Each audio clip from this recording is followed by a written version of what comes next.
If I told you that I have sent you a message by barrel post, would you understand what I mean? I'll bet you a donut that you would think I've gone crazy. I have a special treat for you today. In this episode, I have got a friend coming on as a guest who is going to tell us many wonderful stories like the blue-footed boobies, barrel post, and camera-hogging sea lions. So stay tuned.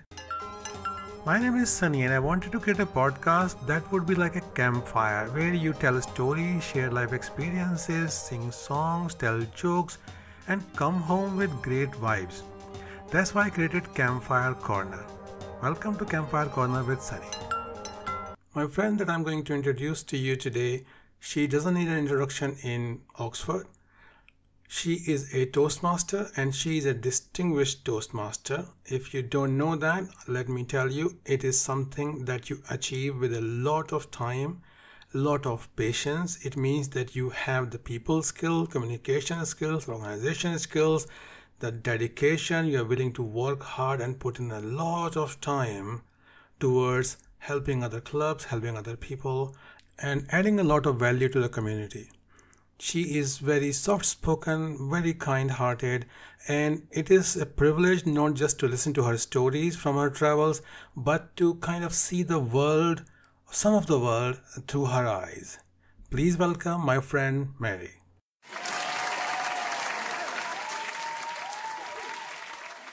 Hi Mary, welcome to my podcast. Thank you very much for doing this. And we're going to talk about your trips. I hope you're happy to share some of the stories from your travels. I'm certainly happy to do that, Sunny. Thank you very much for asking me to do this. My pleasure. So let's start with your recent trip to Malaysia. And you did tell me that you enjoyed yourself, but we want to know a little bit more about that. So let's start with some general impressions. How was it? What did you feel like when you were there? It was very interesting, and shall I give you a bit of background about why I was on that trip? That would help, yes. Because this is, I had my 70th birthday during COVID. You don't say. I did indeed. Okay, I'll tell my viewers, my audience, she doesn't look 70, but it's, yeah. Okay, yes, that's the right thing to say, thank you. And because it was during COVID, then what my son gave me was what looked like a boarding card to Malaysia. Okay. And he said, when we're able to, this is an expenses paid trip with him, his name's Dave, and that his partner, Pete, is Malaysian. Okay. So they were going to give me a trip to Malaysia, and that was what was happening. Nice. Cool. So they organised absolutely everything. I didn't have to do a thing, just present myself at the airport. Okay.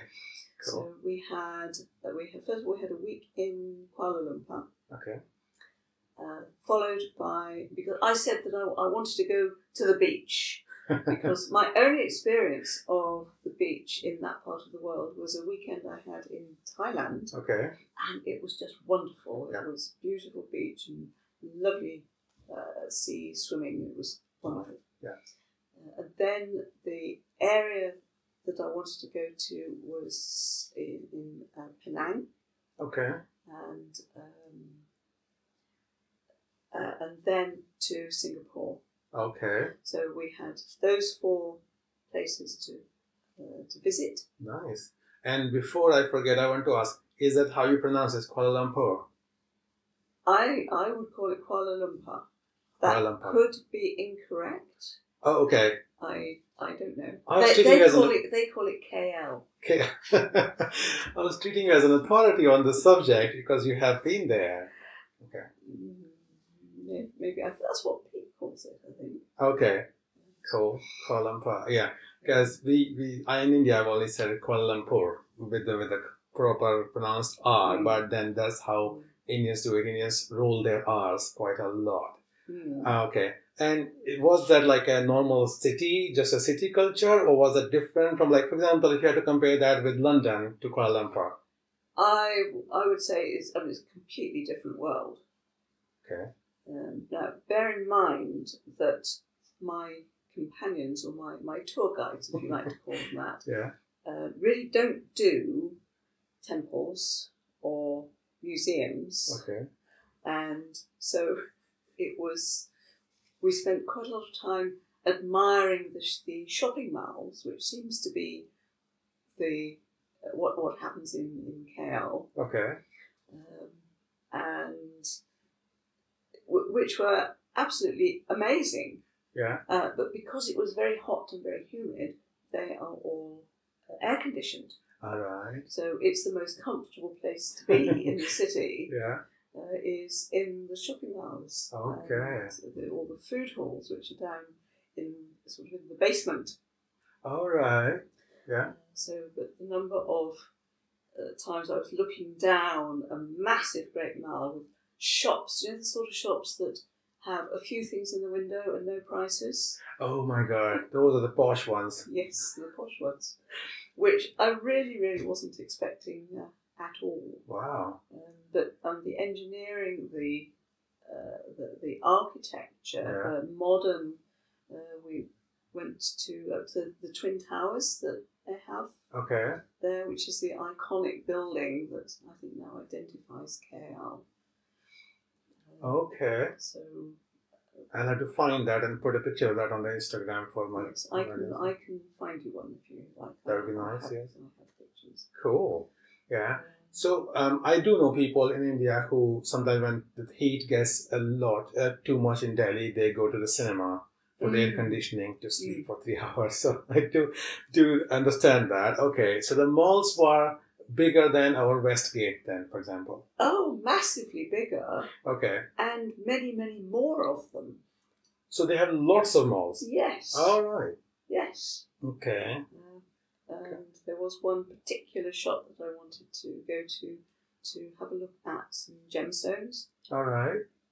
We had to take a taxi. This was the other brilliant thing about the whole trip in Malaysia actually is get a Grab. All right. So this is, I think, their version of Uber. Yes, Grab is that. Yes, I think it's in some other Asian countries, like Sri Lanka. I think also has a Grab in some cities. Yeah. Okay. And so you get on your phone, you find it, you call one up. Yeah. 5 minutes later, a car arrives. The registration number, you know what it's going to be. Yeah. You pay for it on your phone, and you get transported to wherever you want to go to. So we had to do that. So I had no idea where it was. This was how things were happening. So I didn't get any sort of perception of the city itself or sort of knowing its geography, because this was how we. So you didn't do any. You just grabbed everywhere. Yes. You did not do any walking around.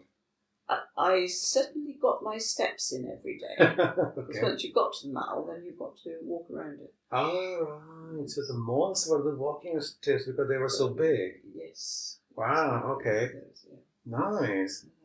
But what was really amazing about KL was the food. In fact, the food throughout Malaysia was wonderful.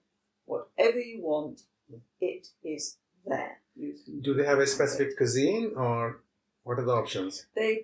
I'm quite sure that they do, but because the boys were in charge, then we were trying out all kinds of different cuisines. Okay. I think the best one was the metse, which I think was Mexican. Okay.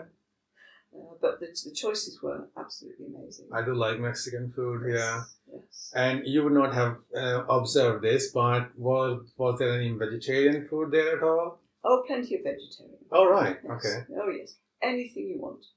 That's my worry about Asia, usually, that you will have lots of seafood and cockroaches and stuff, but not a lot of vegetarian. I didn't notice any cockroaches or insects on the menu. That might be only China then. Okay. You'll get some in Thailand. Okay. If you want to. Okay. Yes. Yeah. Okay, but you got food easily and lots of different options. Absolutely, yes. Loads of different options. And very reasonable prices too. I was going to ask that, but I was not sure you would know that because your tour guides might have been paying for stuff. Yeah, but I was taking note. Okay, that's good. That's good. So that was fun. Okay. We did have a very interesting day trip to Malacca, which was somewhere that I wanted to go. Okay. Because the history of that that part of the world is very intriguing with the East India Company that had their fingers in so many pies out in that part of the world and trying to manage the trade. Yeah. So I wanted to see that. Yeah, there goes my Indian audience now. As when you mentioned East India Company now, I'm joking. Yes. Yeah, no, it was a British company that absolutely, as far as I can see, were complete crooks. Yeah. Made a lot of money for a lot of people. Yes, for themselves. For themselves, yes, yeah. So, but because of that, so what was in Malacca that's related to the East India Company? That was the major port. Okay. So that was where all the trading happened. Okay. With all the ships, and particularly the spice trade. Ah, right. That was there. Yeah. And sort of the crossing point. Yeah. So all the ships would come into Malacca. It sounds as though it was a complete bedlam. And I'm thinking of a Star Trek episode where all the traders from all across the galaxy would meet and trade in bars. I think it was that kind of... I think every science fiction series has some place like that. Yes. Yeah, I think Firefly has some paradise planet, and then so okay, and then my audience is back now, and as soon as you mentioned Star Trek, so okay, and I was going to ask, so was the port now busy, or is it just like a historical place where you have museums? It's basically historical now, because if I remember it correctly, and I'm not into all the history of this, for some reason, the East India Company decided. It's very complicated because the Portuguese were involved, the Dutch were involved, the French were involved. Yeah. That they wanted to move the main trading port up to Bridgetown and Penang. Okay.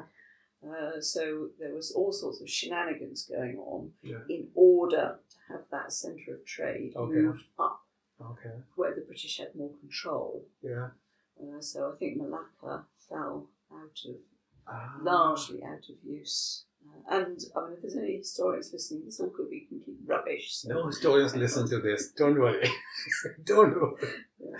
Okay, but these days there's the internet, so everybody's a historian because everything is just one Google search away. Yes. But I've seen this as a universal theme when I went to Belgium as well as other countries. It's like one thing that doesn't change through the history is the human greed and the self-interest. So a lot of things, the capitals change, the trading centers change, the cities fell out of favor because there's greed, people want money for themselves, and then there are conflicts around that.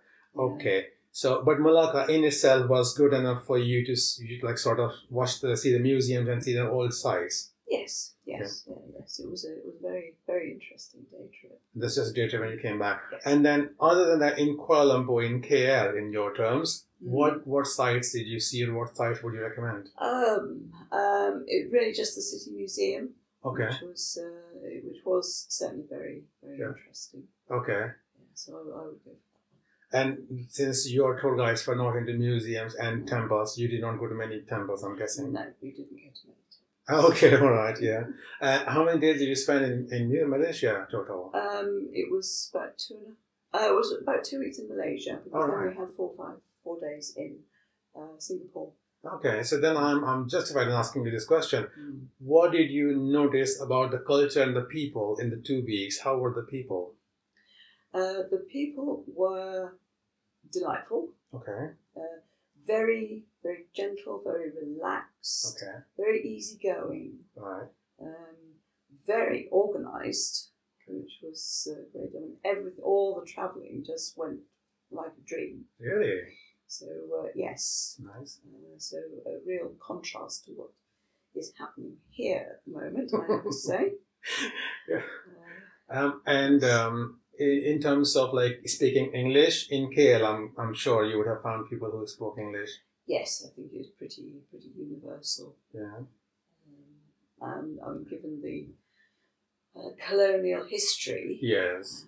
I think Pete, when he was the boy, he was taught in English. Yeah. So his English is as good as Yeah. as anybody. So no issues finding things and then asking No. for things. Okay. Because I've been in places where you have to sometimes point to things and say one of those please and one of those please. Yeah. No, So no, okay. no problem. That's great. And then how was Singapore after Malaysia then? Did it feel similar or different? It was different. I think in Malaysia there was certainly some sort of religious elements that one was conscious of. Okay. Where in Singapore it seemed to be completely less traditional, very commercial. Okay. Very well organised. Yeah. And although I had been expecting, you're told before you go, no litter, no cigarette ends anywhere, you'll get fined. There is some litter. Oh, okay. In Singapore. Because this whole chewing gum thing is world famous for Yes. Singapore, that you can't chew gum in Singapore. Yes. I think that is a little bit of a myth. Okay. But there again, wonderful experience, much more expensive in Singapore for sure. So if you're masticating in public on the footpath, no police is gonna come and say, "Show me your mouth." Nobody's going to do Okay, that. okay. They've got better things to do. Okay. But Singapore really impressive, given how recently it was created, really. Okay. And one thing I really liked about Singapore is the trees, which are very distinctive. And they told me that they were called rain trees. Okay. But they've only been there about 20 years. Oh, right. So they've chosen these wonderfully intricate, fascinating looking trees because they grow so fast. So there's so much greenery in Singapore. And it's been created specifically in order to improve the atmosphere, to get rid of the smog and the exhaust fumes, because the trees will do that. I think they called it the lungs of Singapore. So why do they have so much smoke? Now, I mean, I'm exaggerating a little bit. They don't, but they would have done if they hadn't created the city in this way. Oh, so because of all the industry and the businesses in the city, there would be a lot of exhaust fumes. I think there would have been, because it is a city. And of course, a lot of electric vehicles. Yes, So I see. Really, real great efforts to create a very friendly and or ecologically friendly. So to counteract the urbanness of the city. Yes. I see. Okay, cool. And so that it was more expensive, as you said, but it was. Yes, it was more expensive. And then how about the food? Was it still good? Yes, and it was different. We actually went to Gordon Ramsay's place. Had a burger. All right. Okay. It was excellent. I have a daughter-in-law who absolutely hates it that you go to different places and find Indian restaurants there. So yes, we did. We had Indian. Okay. Yeah. No, you can have Indian. We can't have it because we are Indian. We go to Indian restaurants in India all the time. So if you go to Thailand, then what's the point of going to Thailand and having aloo parathas, for example? So okay, yes, I can get that. Okay, yes, but you did go to Gordon Ramsay's place and enjoyed. We did. And it was more expensive than London, or the same prices? I don't know. Okay.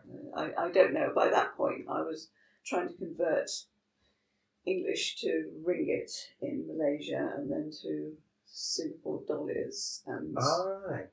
So they call it ringgit? In Malaysia, yes. Okay. Ringgit is. Okay, cool. Right. And the culture-wise, because it's a city, I would expect that people are more busy, more London-like? Yes. Yeah, very much so. Okay. If you compare Kuala Lumpur and Singapore, then which one is more relaxed, nicer people? Singapore is not relaxed. Oh, right. Okay. The people there were just as wonderful Yeah. as the Malaysians. Okay. So I wouldn't make any comparison. Okay. To, Well, it's like a good experience. Yes. Nice. Very Nice. nice. Cool. And we went in Singapore. We went to the night zoo, which is something I've never come across before. Not heard before. Okay. It is only open at night. Okay. And it is open all night. Right. And there is a little train that takes you round with All right. a commentary and showing you all the nocturnal animals. And then you've got a walking route to take. Okay. So that was great fun. The electric bill must be massive. Yes. I guess. Okay. Right. This is a good time for a commercial break. Malta was never the destination. The destination was not even important. The purpose of the journey was to find an escape in the post-COVID world and breathe in the air, out in the open, look at the open spaces and talk to people you would never meet in the normal course of your life. And then I fell in love with Malta. My book, The Malta Moment, is available on Amazon Kindle and Smashwords. Links are in the show notes. Check it out. Welcome back from the commercial break. Galapagos Island. Yes. That's what your next stop in the same trip, or? No, I did come home for about 2 months Okay. between this trip. Okay. Now, the Galapagos is somewhere that's always been on my bucket list. Okay. Where are they? They are off the coast of South America, Okay. just below the equator, Okay. and it's about an hour's flight from Ecuador to the Wow. Galapagos. Okay. Ecuador is on my list actually, but it's Yes. very expensive, so not yet. It might Alright. there, I don't know. It's very far away. Yeah. Okay. Yeah, yes, it's quite. So how it's long quite it took a you to get there to the Galapagos? It's about a 12-hour flight to Quito, which is the capital of Ecuador, because you have to fly there first. Yeah. And then it's another hour flight Yeah. from Quito to the Galapagos. 12-hour flight sounds like a torture. It was. We went KLM. Okay. KLM is good, All right. so I recommend Okay. that. And business class, I'm guessing, or first No. class? Oh, phew. That's on my bucket list too, but not on this Okay. trip. 12-hour flight in economy. Yes, but it was absolutely fine. Really? Yes, Wow. it was absolutely fine. They fed you, I'm guessing, fed you a couple of times? Fed us very, very good food for Yeah. Airline food. airline food. Yes, Yeah. you don't expect Yeah. the best cuisine, especially Yeah. if you're in economy. Yeah. But the reason for this trip is that my sister and brother-in-law were having their 40th wedding anniversary. Okay. They said, we're going to the Galapagos, who wants to come? All right. So, well, of course, one has to say yes. One has to ask who's paying. One pays for oneself. All right. Okay. Okay. Oh, yes, no, it wasn't. You're not Indian yet then. Okay. Yeah. No, if my brother did that, I'll say who's paying. Yeah. If I did that, my brother will ask as well. So, okay. So that was it. Was now what really struck me is that because we see so many wildlife programs and David Attenborough's programs about the Galapagos and all the wonderful Yes. creatures that are there, you don't realise that this is got a normal community living there, that there People. are hundreds of thousands of people who live there Yeah. in towns, Yeah. and the wildlife for them is normal. Iguanas and sea lions in the street, Wow. just lying around, and they just walk around them and step over them. And so you have to take sort of special trips out Yeah. and snorkeling was wonderful to Nice. see the turtles and the rays Yeah. and the sharks. All right. Out in these more remote places. Yeah. So we did do that. We did see them at wonderful. The blue-footed boobies, which are the Don't know what those are. Blue-footed boobies. seabirds. Okay. Who they seem to operate like gannets. Okay. Where they're flying above, and then they dive. I mean, they're wonderful to watch.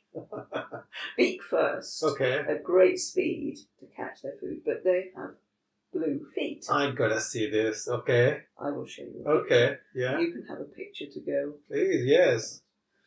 But we were told, and I don't believe this, I need to check it out, that the reason that they have got blue feet is that they eat their staple food is a particular type of sardine. All Now, right. I cannot believe that eating this particular type of sardines will turn your feet blue. But there we go. But they were. Humans also eat sardines. Exactly. Some humans do, yeah. Yes. Okay. Yeah, but it depends on what else they're eating, and they're staying in the sun all day, so yeah, you don't know. Okay. Yeah. So that was really Right. fascinating to do that. And Galapagos is the place where Charles Darwin has his epiphany, isn't it?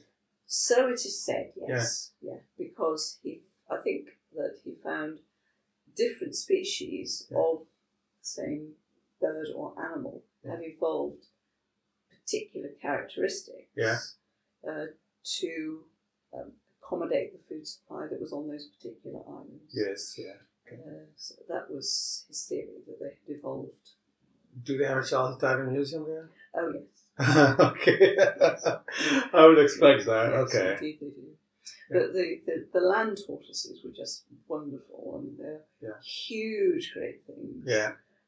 Move so although they seem to move slowly, we were told that they could do 1 kilometre per hour when they were mating. Okay.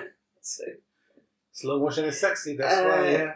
Yes. All the bloggers know that slow motion is always sexy. Yeah. Okay. So lots of very interesting volcanic terrain. Okay. Not very much in the way of trees at all. Okay. Rather barren. Yeah. Quite rocky. Okay. Do they have any active volcano sites there? No, not active. Okay. No. From prehistoric times, maybe. Maybe. Yes. Yeah. Okay. All right. Yeah, but very interesting history, and of course because of its position just below the equator. Yeah. Where it is, where they do have some hills, then it's very tropical. All right. So you've got some elements of rainforest, and then an hour later you are on the coast, on the beach. Nice. So great deal of contrast. Cool. And what else is there to see other than the wildlife and then the Charles Darwin Museum? What else is there to see on the Galapagos? I think that's probably. Do they have a lot of beaches? There's some beaches, yes, but you need to be a little careful because it's actually in the Pacific, so they're not necessarily safe to swim. All right. Because of currents. Oh, right. Okay. So very strong currents. Yes, if in exposed places. And did you swim with the sharks? We swam with the sharks, we swam with the rays, we swam with the turtles, Did we you? swam with the sea lions. Nice. There was one in particular, a swim that we'd done, and getting out there was a sort of a shallow little big pool, and the sea lion decided it was going to come and play Okay. with us. So it was just sort of tumbling about in the water and doing showing off like nobody's business. Yeah. I can do this, you can't. But it was there in the water with us for about half an hour, Right. just playing. Wow. So that was really exciting. I have seen that quite a lot of these animals, they are camera hungry, attention hogging creatures. We did wonder sometimes whether our guide had called them up to say, come on, you need to be here at this time because my group's coming. Yeah. Because they just seemed to be there at the time to perform. I've seen in the British rivers as well, when you have swans and ducks, and if you're taking pictures, they start coming towards the shore and then just hanging around there, and then just acting about a little bit. Yeah. Okay. So yes, that was really really fun to do that. In terms of food, then in Galapagos, did you find a lot of variety? Yes, plenty of variety. Lots of the what you might call the Ecuadorian food, Okay. which was very delicious, fairly carb heavy. All But right. we did enjoy that very much. Okay. We also had some street food, Right. which was You must have had which is street food in tasty. Singapore and Malaysia as Yes. well. Yeah. Asia is very, very Yes. popular. brilliant on street food. Yeah. And some great shopping. One of the things I was looking for was jewellery shops, because Yeah, that is Galapagos. one of my Wow. yes, fantastic designers there on Galapagos. Right, okay. So necessity drives the business wherever you go. Yes, I'm sure it's the tourism is their business. Yes, yeah. Was it very busy with tourists? Well, in the main town, yes, it Okay. was. That was very much aimed at the tourists. But Okay. as soon as you get out of there, I mean, it certainly wasn't crowded or heaving Okay. with tourists. Okay. Because they limit the numbers that come in. Oh, right. Okay. You have to pay a fee to get in, Yeah. and they only have a certain number of permits at a time. Okay. This is for all of Galapagos, not just for any particular wildlife area. For the glass. All right. Okay. We'll have to decide. Yeah. And then they have multiple different islands, right? Did you go to multiple ones? We or? went to 3. Okay. There are a lot. Yeah. But we went to 3. Mind you, that was enough when you are packing up every 2 or 3 days and you're having to get on a water taxi, get onto a catamaran, which is going to take. And our guide insisted that we all take seasick medication. I was very glad he did. Okay. And then a couple of days in another island. Okay. So it was, it was quite, Yeah. again, quite tiring from that point of view. Yeah. But yeah, how big was your group? You just your. We had 11 of us. Okay. So that was good fun. Quite a company. Yes. Yeah. Okay. I'm not surprised anymore that the sea lion came around to you. Yes. Because he said, this is where the crowd is, this is where my audience is. Yeah, absolutely. Yeah. So, I think that this is very universal. Even all the animals like attention, some kind of caring. Yeah, they obviously do. Yeah. And very noticeable that all the animals, the birds, they're basically tame. Yeah. Perfectly accept All right. as just another animal. Yeah. And not remotely frightened. Wow. Which is The- good. The Jane Goodall effect. Yes, indeed. Yeah. But I must tell you about this one particular thing. Okay. There is okay, maybe it's for tourists, but traditionally, the way that the indigenous people in the Galapagos, who would have come from Ecuador 200 or 300 years ago, used to communicate with the mainland, was with the barrel post. Okay, what's that? This is where you put your information, your message or whatever, into a big barrel and you chuck it in the sea. And the currents are such that it would take it to the mainland, where it would arrive eventually. Okay. So for the benefit of the tourists, there is now a barrel on one of the islands. And the idea is that you write a postcard with an address on it. You put it in the barrel. Yeah. And then other tourists come along, have a look and see what's in there, pick one that is near to them, take it home, and deliver it by hand. Oh my God. So I have got a postcard that is waiting to be delivered somewhere in Slough, because that's quite close to a drive that I make regularly. Wow. And I am waiting for somebody to arrive on my son's doorstep with a postcard that I've written in the Galapagos and put in the barrel. Okay. Over there. I thought it would go by barrel to the mainland and from there somebody will post it like normal channels. No, they don't trust it that much. Wow, but they trust the strangers.